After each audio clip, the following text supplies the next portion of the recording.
Tarihin en karanlık liderinin yanı başındaki kadın kimdi? Onu o hayatın içine çeken neydi? Bu hikaye sıradan bir genç kızın tarihin gölgesine nasıl adım attığını anlatıyor. Yıl 1912, Almanya. Henüz Birinci Dünya Savaşı'nın kaotik günlerine uzanmamış, imparatorluk sistemi içinde sakin sayılabilecek bir dönem yaşanıyordu. Münih'in zengin mimarisi ve kültürel havası arasında sade bir evde bir kız çocuğu dünyaya geldi. Eva Anna Paula Braun. Eva'nın hayatı ilk bakışta herhangi bir Alman çocuğunun hayatından farksızdı. Ne aristokrattı ne politik. Sıradan ama düzenli, geleneksel bir Katolik ailenin ikinci kızıydı. Babası Fredrik Braun bir öğretmendi. Sert ama disiplinli bir adamdı. Annesi ise Franziska Kronberg, terzilik yapan bir ev hanımıydı. Bavyeralıydılar ve aile kökenleri köklü olmasa da saygın kabul edilen bir geçmişe sahipti. Eva'nın iki kardeşi vardı. Isa ve Gretvy. Isa daha akademik ve ciddi bir karaktere sahipken Gretvy ise sosyal ve hareketliydi. Eva ise aralarında en çok dikkat çekeni değil ama iç dünyasında farklı bir şeyler taşıdığı belliydi. Sessizliğiyle merak uyandıran, gözlemleyen, hayal kuran bir çocuktu. Çocukluğu hakkında komşularının ve arkadaşlarının anlattığı ortak şey şuydu: her zaman gülümseyen ama hiçbir zaman tam olarak içinde ne geçtiğini anlayamadığımız bir kızdı. Eva Braun iyi bir eğitim aldı. Katolik bir okulda yetiştirildi. Dini değerlerle büyüdü ama aşırı tutucu bir çevrede değildi. Fransızca öğrendi. Daktilo kullanmayı, dakiklik ve itaat gibi o dönemin kadınlara biçilen rollerine uygun meziyetleri edindi. Liseden sonraki eğitimine bir manastırda aldığı ekonomi dersleriyle devam etti. Notları çok iyi değildi ancak atletizme karşı bir yeteneği olduğunu keşfetmişti. Çevresindekiler ise onu çok güzel buluyordu. Öğrencilik yıllarındaki takma adı Evçin yani Küçük Eva'ydı. Güzelliğiyle değil, çalışkanlığıyla öne çıkmaya çalıştı ama aslında modaya, güzelliğe ve fotoğrafçılığa gizli bir tutkusu vardı. Genç Eva Braun günlük tutar, dergilerden kesme kolajlar yapar, sinemaya gider ve moda fotoğraflarını biriktirirdi. Hayalinde belki bir de film yıldızı olmak vardı. Fakat Eva aynı zamanda içine kapanık bir gençti. Dışa dönük, kız kardeşlerinin aksine kendi sessiz köşesinde bir dünya kurmuştu. Günlüklerinde bile yazdıkları dikkat çekici şekilde sadeydi. Ne büyük hayaller, ne büyük isyanlar. Sanki bekleyen, gözlemleyen biriydi. Arkadaşlar onu şöyle tanımlardı: nazik ama mesafeli, sevecen ama derin duygularını kolay göstermeyen birisiydi. 1930 yılında henüz 17 yaşındayken Münih'teki bir fotoğraf stüdyosunda iş aramaya çıktı. Kaderin onu nereye sürükleyeceğini o gün bilmiyordu. Başvurduğu yer Heinrich Hoffmann'ın stüdyosuydu. Hoffmann sıradan bir fotoğrafçı değildi. Adolf Hitler'in kişisel fotoğrafçısıydı. Hoffmann Eva'yı işe aldı. Eva artık stüdyoda çalışıyor, fotoğraf baskısı yapıyor, makbuz kesiyor, çerçevelerle ilgileniyordu. Kısa süre sonra Hoffmann'ın özel müşterilerinden birisi stüdyoya geldi. Gri takım elbisesi, sert bakışları, sıra dışı sesiyle etkileyici ama yabancı bir adam. Eva'nın deyimiyle. Onun gözleri başka bir yüzyıldan gibiydi. O adam Adolf Hitler'di. Eva'nın ilk anda Hitler'e duyduğu ilgi hayranlık mıydı yoksa yalnızca güçlü bir adamın çevresinde olmanın verdiği büyülenme miydi? İş arkadaşlarından biri sonradan şunu söylemişti: Eva, Hitler'i ilk gördüğünde onun kim olduğunu bile tam bilmiyordu. Ama onu herkes gibi izlemeye başladı. Özellikle dikkatini çeken onun kendisini fark edip gülümsemesiydi. Bu ilk karşılaşma Eva Braun'un hayatının rotasını değiştirdi. Artık o sadece fotoğraf baskısı yapan genç bir kız değildi. Almanya'nın geleceğini şekillendirecek bir adamın dikkatini çekmişti. Hitler, Braun'la 1920'lerde güvenlik amacıyla kullandığı takma isim olan Henry Wolf adıyla tanıştırıldı. O zamanlar halk arasında bilinen ama henüz Almanya'nın lideri olmayan bir figürdü. Nazi Partisi yükselişteydi ama İFA'nın politikayla ilgisi yoktu. İFA o günü daha sonra şöyle anlatacaktı. Kendinden emin duruşu vardı ama ben onun kim olduğunu başta bilmiyordum. Yalnızca bakışlarında bir ağırlık vardı. Hitler, Hoffmann'ın yanında sürekli İFA'yı görmeye başladı. Genç, neşeli, güzel. Üstelik politik değil. Hitler için bu çok önemliydi. İFA siyasi değil, sessizdi. Bu ona huzur veriyordu. Ona küçük hediyeler veriyor, nazik davranıyor ama resmi bir teklif asla yapmıyordu. İFA ise giderek büyülendi. Hitler onunla sinemaya gitmeye başladı. Bazen birlikte yemek yiyorlar ama bu ilişki sadece özel anlarda sürüyordu. Bu durum İFA'nın kafasını karıştırıyordu. Günlüğüne şu satırları yazmıştı. Beni seviyor mu bilmiyorum. Belki de yalnızca yanında olmam hoşuna gidiyor. Ama ne zaman gülümseyecek olsam o gözleriyle beni durduruyor. Eva Braun aşkı romantik bir hayal gibi yaşıyordu. Ama karşısındaki adam dünyayı şekillendirme iddiasındaki biri olunca o hayal giderek gerçekliğini kaybediyordu. Her ikisinin ailesi de Hitler ve Braun ilişkisine karşı çıkıyordu. Bu yüzden ikilinin ilişkisindeki ilk 2 yıl hakkında çok az şey biliniyordu. Braun babasının karşı çıkmasının ahlaki ve politik nedenleri vardı ve Hitler'in üvey kız kardeşi Angela Rauba İFA'yı 2. sınıf bir insan olarak görüyordu. Hitler İFA'yı hiçbir zaman kamuoyuna tanıtmadı. Onunla açıkça görünmedi. Gazetelere bekar bir lider olarak yansıdı. Çünkü halk onun özel hayatıyla ilgilenmemeliydi. Onu adeta halkın evladı gibi görmeliydi. İFA'nın varlığı bu imajı zedeleyebilirdi. İFA için bu aşağılayıcıydı. Ne bir nişan ne resmi bir ünvan. Yalnızca arka planda kalmak. Onun iç dünyasında çelişkiler doğmaya başladı. İlk intihar girişimini 1932 yılında yaptı. Eva Braun babasının silahını aldı ve göğsüne ateş etti. Kurşun ciğerlerini sıyırıp geçti ama öldürmedi. Hitler ne yaptı dersin? Olayın basına sızmaması için derhal doktorlar gönderdi. Ailesiyle görüştü ve sonunda Eva'yı Berkhoff'ta Bavyera Alplerindeki dağ evine yaşamaya davet etti. Hitler ve Braun toplum içinde hiçbir zaman bir çift olarak çıkmadı. Bunun nedeninin Hitler'in kadınlar arasındaki popülaritesini ve onların desteğini yitirmek istememesi olduğu düşünülüyordu. Alman halkı Braun ve Hitler ilişkisinden savaş sonrası döneme kadar haberdar değildi. Albert Schweitzer anılarında anlattığına göre Eva Hitler'le aynı odada yatmazdı. Ayrı bir odası vardı. Hitler'in eski partili arkadaşları geldiğinde Eva ortaya çıkabiliyordu. Ancak yüksek rütbeli devlet memurları evi ziyarete gelirse Eva Braun ortadan kaybolmak zorundaydı.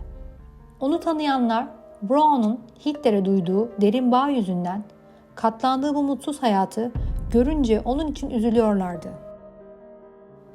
1935 yılında Eva bir kez daha intihar etmeye çalıştı. Bu kez uyku ilacı içmişti. Ama düşük doz nedeniyle sadece mide rahatsızlığı geçirdi. Bu girişim Hitler'in onu tamamen kaybetme korkusunu yeniden tetikledi. Eva Hitler'in en yakın çemberine girmişti ama bu çember sessizlik, lüks ve yalnızlıkla çevriliydi. Günlerini egzersiz yaparak, film izleyerek ve aşk romanları okuyarak geçiriyordu. Fotoğrafçılığa eskiden beri merakı vardı. Sonraları Hitler filmlerinde kullanılan görüntülerin çoğu Braun'un kendi karanlık odasında çıkarttığı resimlerdi.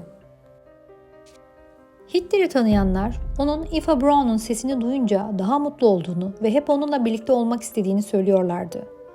Braun'un şapkalarıyla dalga geçiyordu. Bazen de çalışma odasında birlikte saatler geçiriyordu.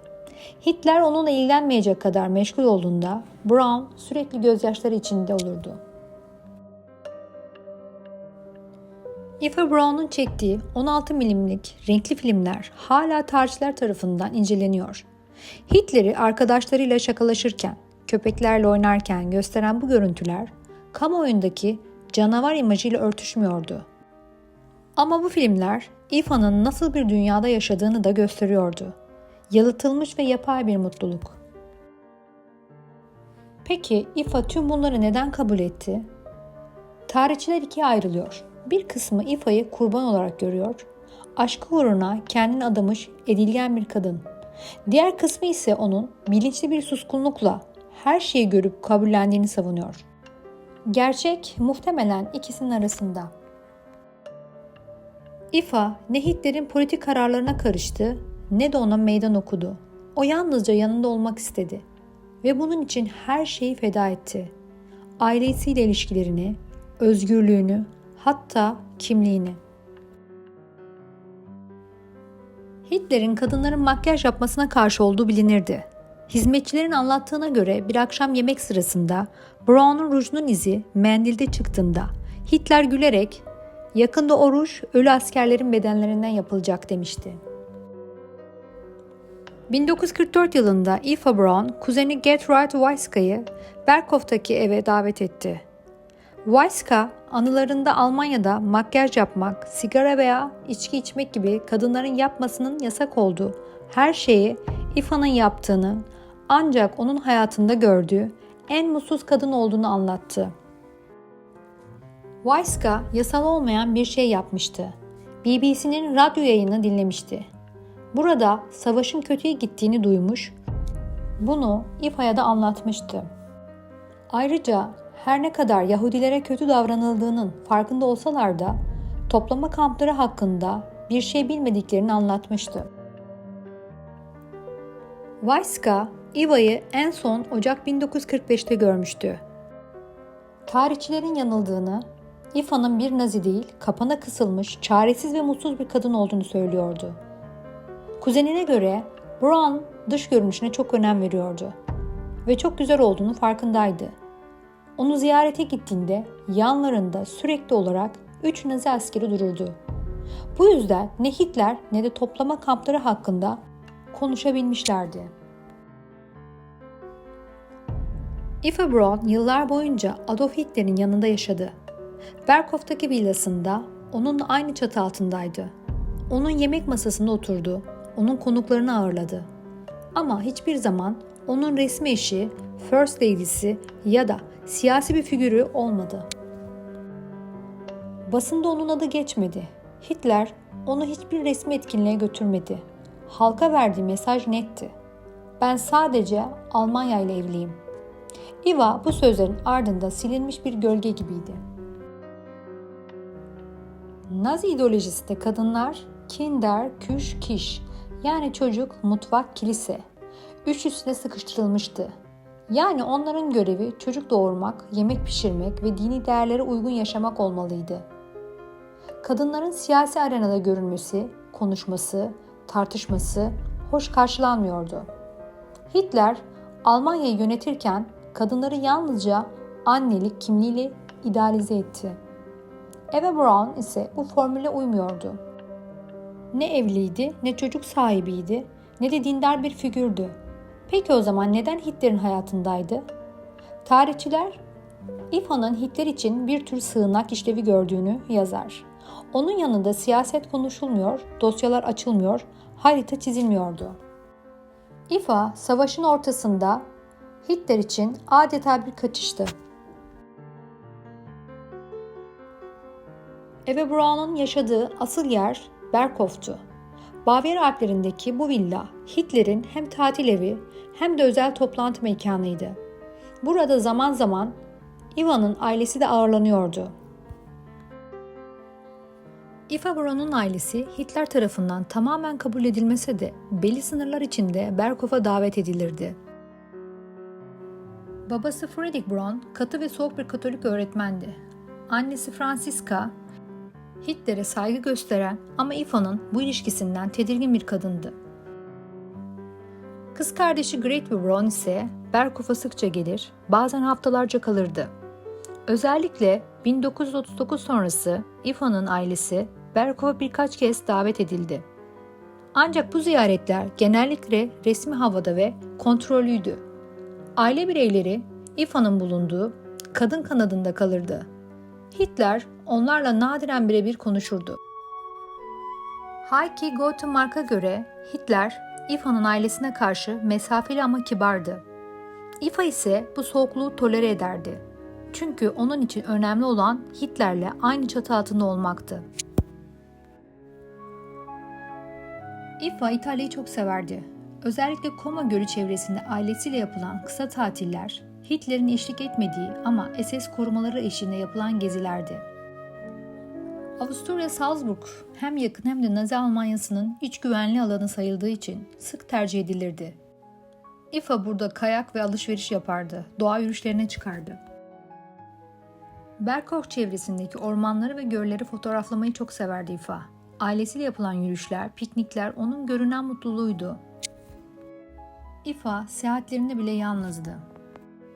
Gittiği her yere yanında götürdüğü fotoğraf makinesi onun hayatının sessiz arşiviydi. İFA kaleme aldı, çok az metin bıraktı geride. 1930'ların ortasında kısa bir süre günlük tuttu.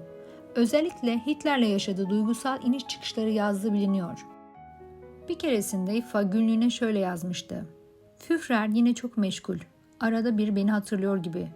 Belki de haklı. Belki de yersiz bir yer kaplıyorum.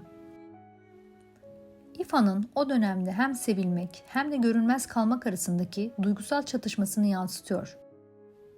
Günlüklerin bir kısmı savaş sonrası yok edildi. Bir kısmı ise İFA'nın yakın çevresindekiler tarafından gizlendiği iddia ediliyor.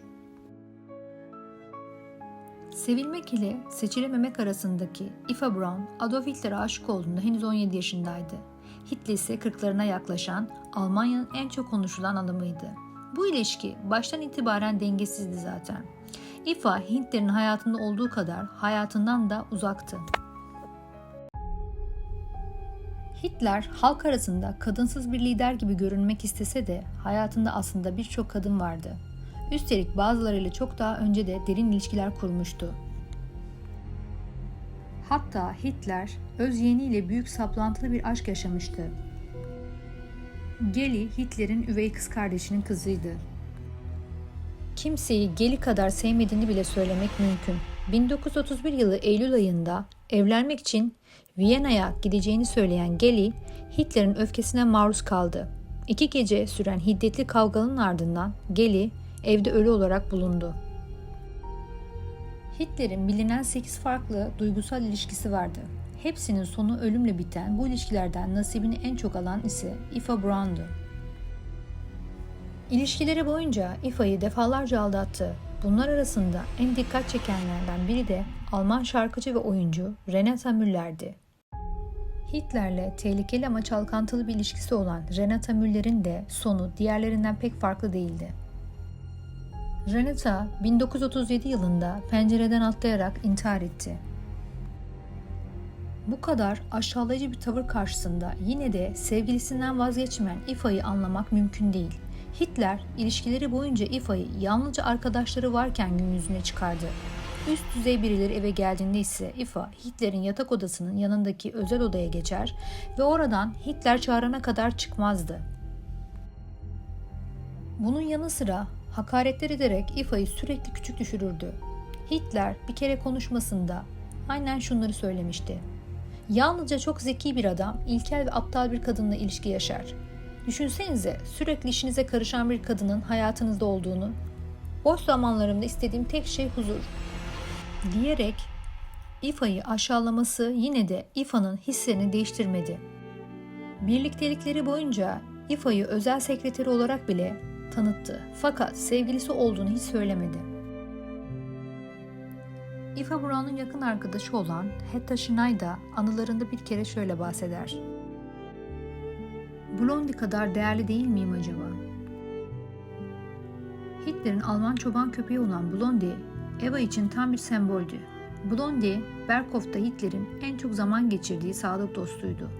Onunla yürüyüşe çıkar, besler, oyunlar oynardı.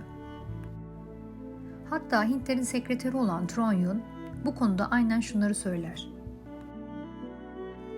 Hitler Blondie'ye gösterdiği ilgiyi İFA'ya nadiren gösterirdi.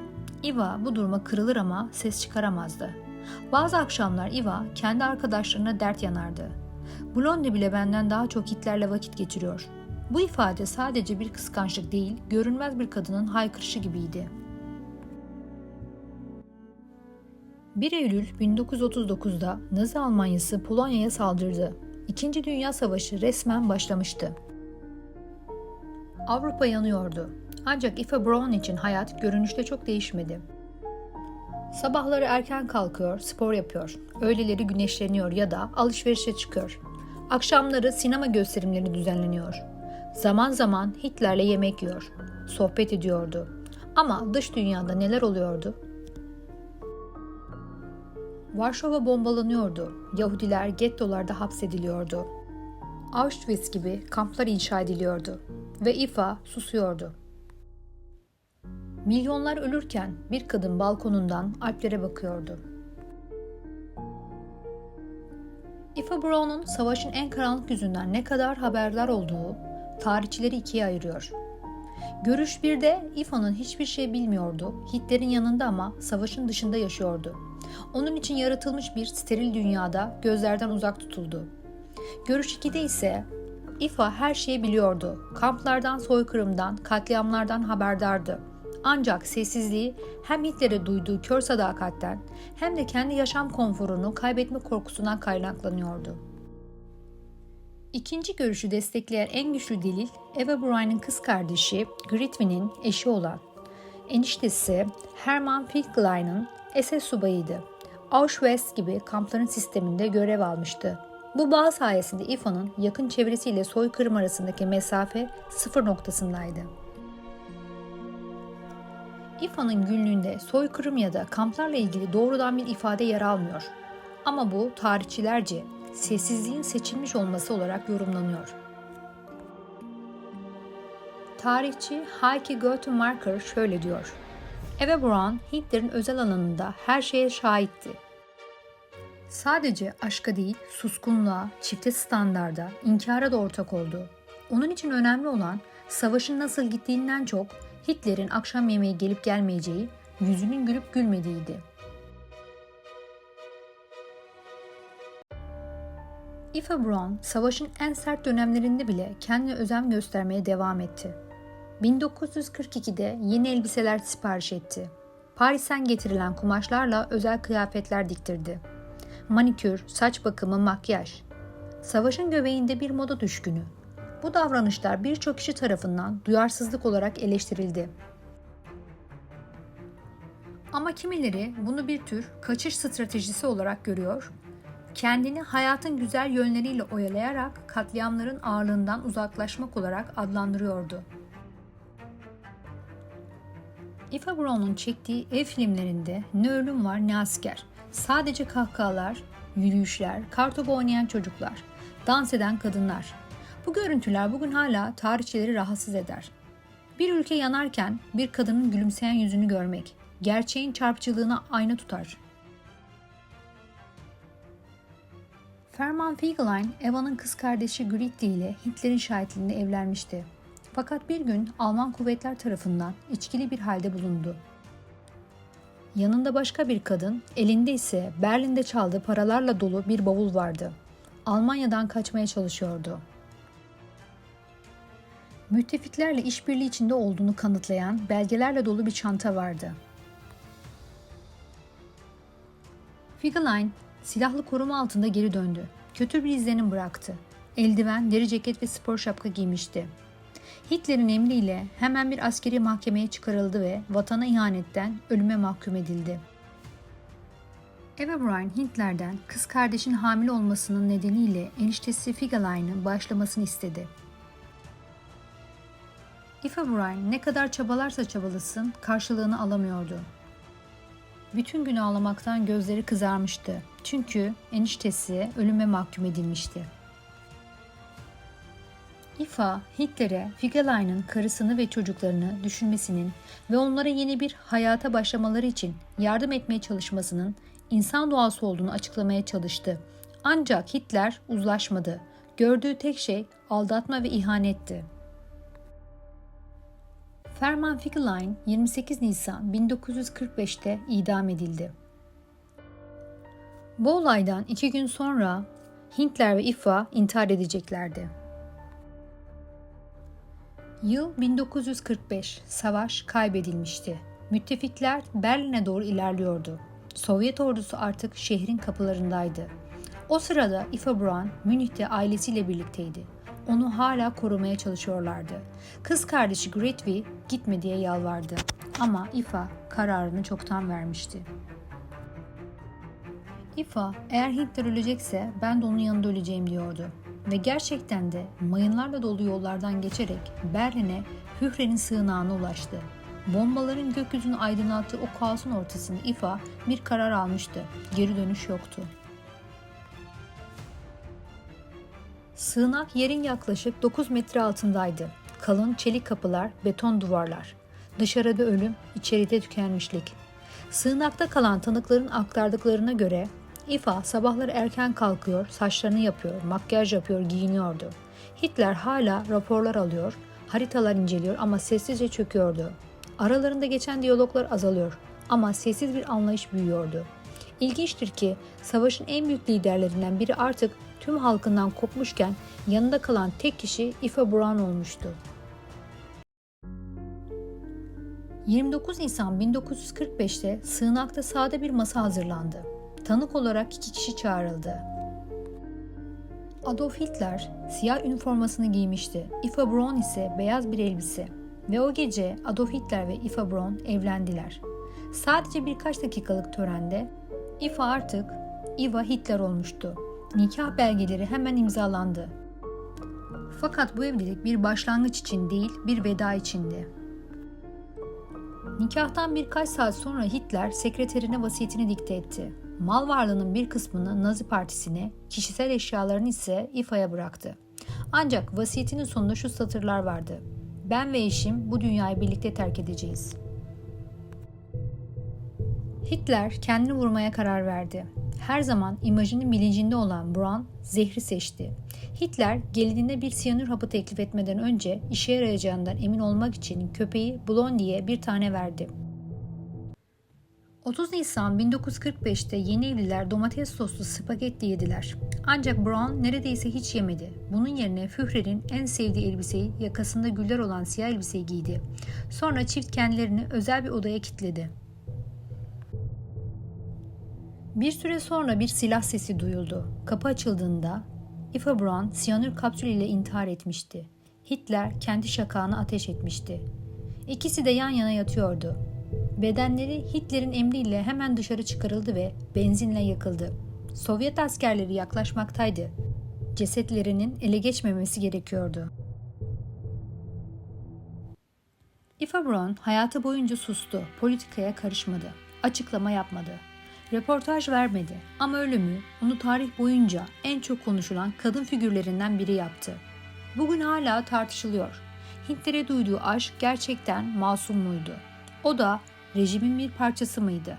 Sessizliği bir suç ortaklığı mıydı? Eva Braun kimine göre trajik bir kurban, kimine göre bilinçli bir suskunluk, kimine göre ise aşk uğruna kendini feda eden bir figürdü. Gerçek ne olursa olsun Eva Braun sessizliği tarihin en gürültülü döneminde yankılandı. Bazen bir insan ses çıkarmayarak tarih yazar. Eva Braun hikayesi bir kadının aşk uğruna sustukça karanlığın içinde kaybolduğu bir dönemin aynasıdır. Tarih onu yalnızca sevdiği adamla değil, susmayı seçtiği milyonlarla da hatırlıyor. Eva Braun, tarih onu daima şeytanın gelini olarak hatırlayacak.